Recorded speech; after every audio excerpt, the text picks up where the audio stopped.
Oh, Jesus. This week has been heavy as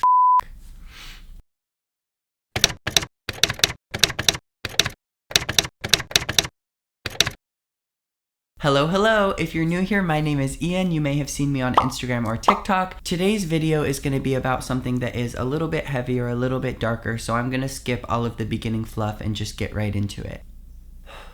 I posted a video of a young man verbally assaulting me in a parking lot, and these are some of the responses I got.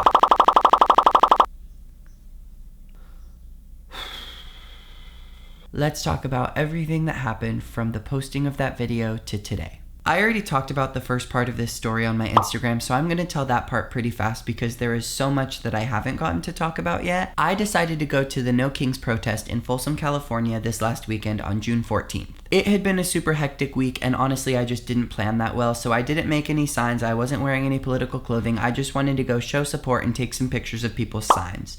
After I walked around for a while, I was heading back to my car and a bunch of people were doing the same. This young man was leaning out of his truck yelling at a family in front of me saying they're illegal, they should be deported, and a bunch of other things that I will literally never repeat. I decided I wanted to film it, so I started to pull out my phone, and that's when he turned his attention to me and started saying disgusting things. He told me to post it, so I did, mostly in hopes that it would embarrass him and also that people would see the increasing amount of prejudiced incidents that are happening in the US because of the current political climate. My main point in posting it was to say, hey, Pride Month is really important because assholes like this exist who want us to hurt. This is where things got way out of control. Barely 30 minutes after posting this, I get a DM from a creator who has a much larger platform than me but does not follow me, and he's asking me questions about the incident. He asked me where it happened, if I was protesting at the time, questions that really made me think he was just checking in on me. I wasn't super shocked that a bigger account was messaging me because I did know that it was a pretty crazy incident, and I really thought that he was just trying to be a nice person. Little did I know that he was just using this information to post his own video about it on his Instagram, TikTok, YouTube, Facebook, Threads, and Twitter accounts. I really should have vetted his page a little bit more than I did, which was zero, but I really was already overwhelmed with emotions and feeling so much support because obviously the first people to see the videos were my followers,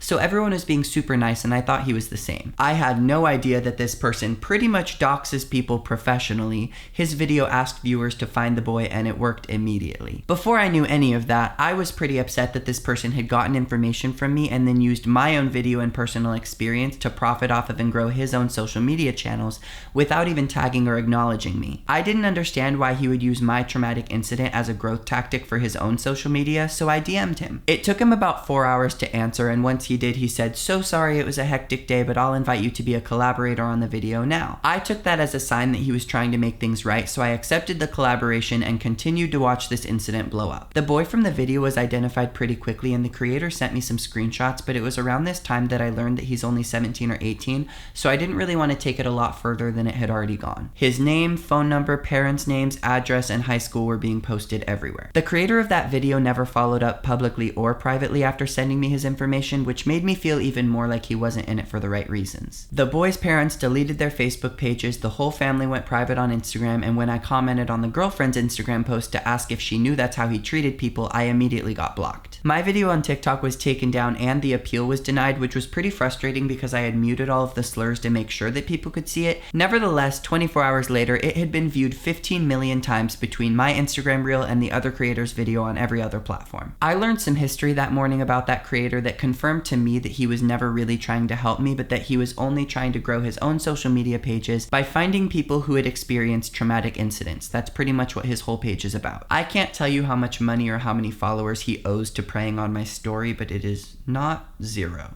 So I took myself off as a collaborator on that post and filmed my own explaining what led up to the original video being filmed. I'm not a fan of doxing. I think it's dangerous for the people being doxed. I think it's dangerous for the people who may approach the people being doxed. I think it makes things messier and scarier than they ever need to be, and I made that very clear in my video. I also said that I will not be taking any legal action against the boy because of his age and because I hope he's using the tens of thousands of hate comments as constructive criticism to grow from. Unfortunately, since I've posted that video, I've received a lot of really valid complaints from parents of kids that he goes to school with, from his peers, and even from people that he knows personally. While I really wanted to give him a chance to change and be decent, I'm also learning that he regularly treats other people the same way that he treated me. His parents are also very avid Trump supporters, and they've posted a lot of things online that make me not shocked that they created who they did. I have yet to hear a word from either parent or their child about the way that he treated me and others very publicly on video.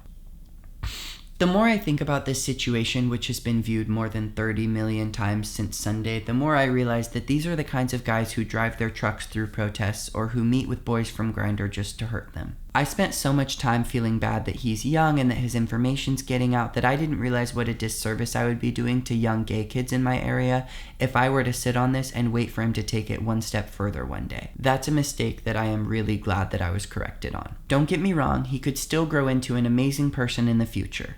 Unfortunately, we don't live in the future, and right now he's a dick. I've contacted the school district that he's in and I'm waiting to hear back. I'm kind of expecting them to tell me to go to the police, and I'm willing to do that if needed. I realize that my priority should be the little brown and queer kids who could be in danger if they spend time around him, so I'm going to stop trying to protect the oppressor and do what I can to help those communities. I've been online for a while and I've never experienced this level of attention, good or bad. For multiple days, I was getting a new DM every minute and a new comment every 10 to 15 seconds. There is no physical way that I could keep up with all of that, and I know that I should have just put my phone down and let people say what they were gonna say and ignored it and just done my own thing, but that is not what I did at all. I was literally sitting on my phone refreshing every second, seeing what people were saying about me, what people were saying about him, what people were messaging me. It was a lot. I'm hoping that this can be the last time that I talk about it and I can just move on to regular content again after this. But this week has been heavy as fuck. I am overwhelmed with love and support. I am overwhelmed with hate. I am overwhelmed with stress and nervousness. It's a lot.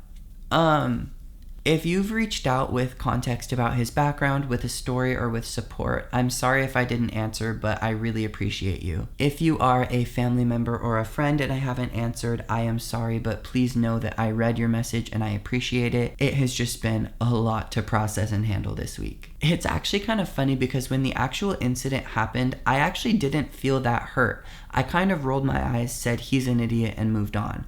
And I think that comes from years of working on my comfortability and confidence in myself, and also years of being harassed online. But the second that I made it public and shared my experience, that's where the trauma started. The messages threatening to kill me, the constant comments calling me a fat, being called stupid and ridiculous and a groomer and whiny and privileged, and so many other things. I wouldn't wish that on my worst enemy. Obviously, there have been so many positive comments too, but for some reason, the bad ones always seem so much louder. I hope that one day we can live in a world where someone can share an experience like this and be met with nothing but unconditional support. I feel like because I'm the one that made it public, I owe it to everybody to share updates about how it's going, but I am really looking forward to just going back to regular life after this. It's overwhelming, and that's okay. It's stressful, and that's okay. Well, how's that for a second YouTube video? I don't have a lot else to say other than thank you so much if you've shown any form of support over the last 5 days. It really has meant the world, even if I haven't seen it, even if I haven't answered. If you made it this far, thank you so much for watching. I appreciate you. I appreciate your support, your kind words. I will be answering as many comments as I possibly can on this video. I know that I don't have the same amount of attention on my YouTube that I do on other platforms, so it's a lot easier for me to see these comments and answer. Thank you so much. I will be back next week with hopefully something that is a lot lighter than this. I love you. Thank you, and good night.